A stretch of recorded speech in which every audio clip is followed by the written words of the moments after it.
In my opinion, one of the most important processes to set up from the very beginning is the close one loss process. In this guide, I'll explain why it's important and also how you can get started.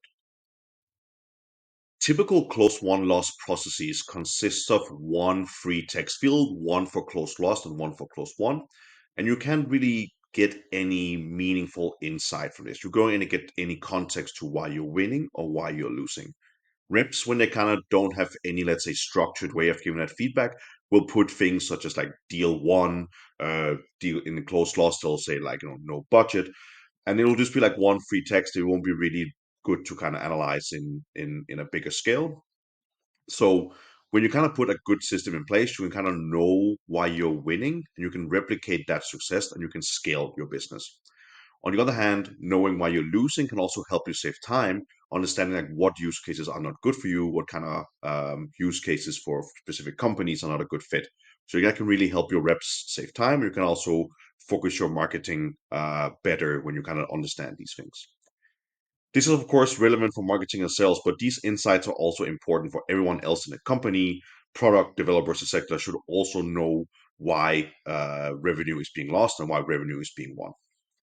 The most important thing, and why I'm saying that this is something very important to put on from the very beginning, it can also help you confirm product market fit. If you're very early in your stage as a company, really understanding like why you're winning and why you're losing is super important. So kind of getting a good process in place to capture all this can be a very good help and kind of give you very good insights from early on.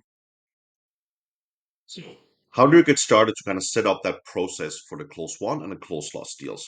Well, the first thing you need to understand is that there's no one solution, one kind of data structure that works for all companies.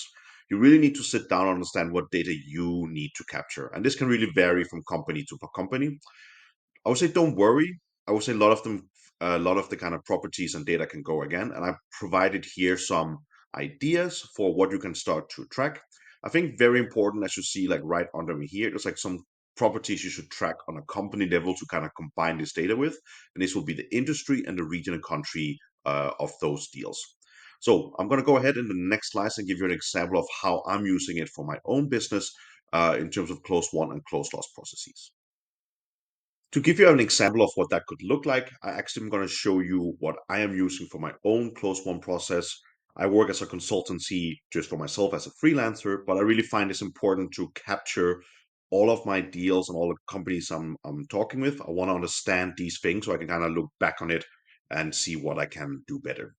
What you're seeing here is my closed one process. We're starting out with the classic text field. It's completely fine to have. What I told earlier is like a lot of companies only have this field, and that's the only thing that needs to be filled out. What I'm then forcing myself to do is also to understand which departments was I engaged with when I was doing this deal. Maybe this will be sale, and I'll also be talking to marketing, and maybe I'll be talking to the CEO as well. I also want to talk to myself about what's the upsell potential here for this deal. So should I continue working this deal and kind of keep on working them to kind of see if there's more I can help them with? I also want to put in here a deal source. This is something I have in my discovery stage as well, but I want to make sure that I fill this out so I can see that from all the deals that I'm working on. Where did the deal come from? I also have my use case. So I'm having like a drop down select here, and I'm thinking about what's the most important for the client. What could I help them with the most? What I see fairly often is either they don't have any internal resource to kind of run their RevOps department. Maybe they need some mentorship to their inexperienced department. And I'm probably going to keep on adding options to this as I kind of continue talking to more companies. So what you see here would be my close one reason. Keep in mind that this is just me for one company, but I have like 5 fields I need to fill out here. If you're running more complex deal, you might even think about to have more there. And I'm aware this will cause friction for your salespeople to use this to fill this out. But I honestly believe that the data is worth it in the end. To show what my close loss reason looks like, I have like one, let's say, select reason why they could be running. It could be because of pricing, could be a bad company fit. Maybe there's a tech stack I don't want to work with, or maybe I lost it to a competitor. Again, I have the free text fields for a close loss reason. Putting a note on this now, when I mentioned earlier that it doesn't give full context, it's not fully true, especially these days with let's say with ChatGPT and these kind of tools. You could actually export all this information and put it in there. But again, as I mentioned, often you can kind of see information here that's not really relevant. It can says like invoice paid, or just says like close lost. So it's not really always this data is good, but you can still capture it here and then kind of work with it in like sort of LLM kind of system. Again, I want to track the use case that I'm having here, so also want to understand what's the use case I'm losing with.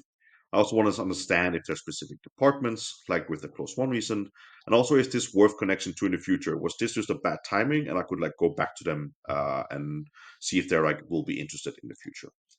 So again, this is just an example of how I'm using this myself. It could look very different for you, but I think like this will give you a good idea of like what you should try to capture in your own close one and close loss process. Now that you have this set up, it's time to create a dashboard. I really recommend to set up a close one slash close loss dashboard, share it out with your stakeholders and make everyone aware and give everyone insights into this data. Definitely like, if you set up this from today, there won't be much data because you start to need to track it. But set it up today in 3 months time. I'm sure you will get a lot of interesting insights that you and your departments can look into. To summarize this how-to guide and then really to kind of boil down to the value that you get out of implementing this process, having this data will allow you to say things such as, for instance, if you have like your close one deals, 20% of our close one deals are with X department, which uses our product for X use case based in this region with this industry. So you can really start to kind of get these like very nice statements, and you can kind of start to replicate that. For instance, for marketing, you can base your marketing material on that. Product can kind of know that, hey, this is the use case we want, this is the features that we need.